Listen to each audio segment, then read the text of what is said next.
मरियम और उसकी बहन मर्था के गांव बैत अनिया का लाजर नाम एक आदमी बीमार था। ये वही मरियम थी जिसने खुदाउन पर इत्र डालकर अपने बालों से उसके पांव पोंछे। इसी का भाई लाजर बीमार था। बस उसकी बहनों ने उसे ये कहला भेजा कि एक खुदाउन देख, जिसे तू अजीज रखता है वो बीमार है। यीशु ने सुनकर कहा कि ये बीमारी मौत की नहीं बल्कि खुदा के जलाल के लिए है, ताकि उसके वसीला से खुदा के बेटे का जलाल जाहिर हो। और यीशु मर्था और उसकी बहन और लाजर से मोहब्बत रखता था। पर जब उसने सुना कि वो बीमार है तो जिस जगह था वही 2 दिन और रहा। फिर उसके बाद शागिर्दों से कहा, आओ फिर यहूदिया को चलें। शागिर्दों ने उससे कहा, ए रबी, अभी तो यहूदी तुझे संसार करना चाहते थे और तू फिर वहां जाता है। यीशु ने जवाब दिया, क्या दिन के 12 घंटे नहीं होते? अगर कोई दिन को चले तो ठोकर नहीं खाता, क्योंकि वो दुनिया की रोशनी देखता है। लेकिन अगर कोई रात को चले तो ठोकर खाता है, क्योंकि उसमें रोशनी नहीं। उसने ये बातें कही और इसके बाद उनसे कहने लगा कि हमारा दोस्त लाजर सो गया है, लेकिन मैं उसे जगाने जाता हूं। पर शागिर्दों ने उससे कहा, एक खुदावन, अगर सो गया है तो बच जाएगा। यीशु ने तो उसकी मौत की बाबत कहा था, मगर वो समझे कि आराम की नींद की बाबत कहा। तब यीशु ने उनसे साफ कह दिया कि लाजर मर गया, और मैं तुम्हारे सबब से खुश हूं कि वहां ना था, ताकि तुम ईमान लाओ। लेकिन आओ हम उसके पास चलें।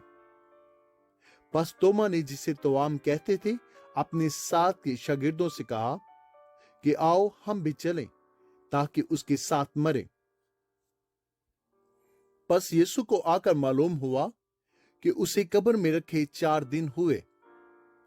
बैत अनिया यरूशलेम के नजदीक करीबन 2 मील के फासला पर था, और बहुत से यहूदी मर्था और मरियम को उनके भाई के बारे में तसल्ली देने के लिए आए थे। बस मर्था यीशु के आने की खबर सुनकर उससे मिलने को गई, लेकिन मरियम घर में बैठी रही। मर्था ने यीशु से कहा, एक खुदावन, अगर तू यहां होता तो मेरा भाई ना मरता। और अब भी मैं जानती हूं कि जो कुछ तू खुदा से मांगेगा वो तुझे देगा। यीशु ने उससे कहा, तेरा भाई जी उठेगा। मर्था ने उससे कहा, मैं जानती हूं कि क्यामत में आखिरी दिन जी उठेगा। यीशु ने उससे कहा, क्यामत और जिंदगी तो मैं हूं। जो मुझ पर ईमान लाता है, गो वो मर जाए तो भी जिंदा रहेगा, और जो कोई जिंदा है और मुझ पर ईमान लाता है वो अब तक ना मरेगा। क्या तू इस पर ईमान रखती है? उसने उससे कहा, हां एक खुदावन, मैं ईमान ला चुकी हूं कि खुदा का बेटा मसीह जो दुनिया में आने वाला था तू ही है। ये कहकर वो चली गई और चुपके से अपनी बहन मरियम को बुलाकर कहा, उस्ताद यही है और तुझे बुलाता है। वो सुनते ही जल्द उठकर उसके पास आई। यीशु अभी गांव में नहीं पहुंचा था, बल्कि उसी जगह था जहां मर्था उससे मिली थी। पर जो यहूदी घर में उसके पास थे और उसे तसल्ली दे रहे थे, ये देखकर मरियम जल्द उठकर बाहर गई, इस ख्याल से उसके पीछे हो लिए कि वो कब्र पर रोने जाती है। जब मरियम उस जगह पहुंची जहां यीशु था और उसे देखा तो उसके कदमों पर घिरकर उससे कहा, ऐ खुदावन, अगर तू यहां होता तो मेरा भाई ना मरता। जब यीशु ने उसे और उन यहूदियों को जो उसके साथ थे रोते देखा तो दिल में नहायत रंजीता हुआ और घबरा कर कहा, तुमने उसे कहां रखा है? उन्होंने कहा, ऐ खुदावन, चल कर देख ले। यीशु के आंसू बहने लगे। बस यहूदियों ने कहा, देखो वो उसको कैसा अजीज था।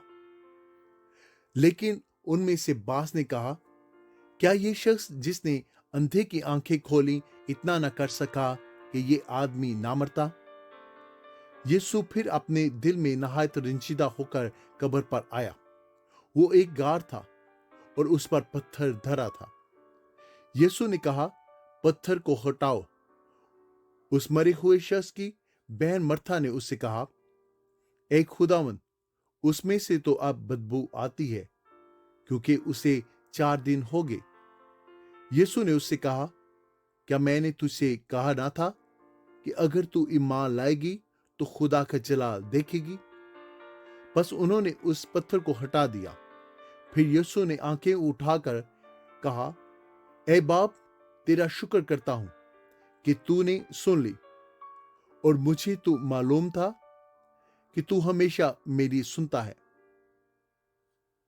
मगर इन लोगों के बायस जो आसपास खड़े हैं मैंने ये कहा ताकि वो ईमान लाएं कि तू ही ने मुझे भेजा है। और ये कहकर उसने बुलंद आवाज से पुकार कर कहा, ए लाजर, निकल आ। जो मर गया था वो कफन से हाथ पांव बंधे हुए निकल आया और उसका चेहरा रुमाल से लिपटा हुआ था। यीशु ने उनसे कहा, उसे खोलकर जाने दो। बस बहुतेरे यहूदी जो मरियम के साथ आए थे और जिन्होंने यीशु का ये काम देखा उस पर ईमान लाए। आमीन। Thank you for watching. God bless you.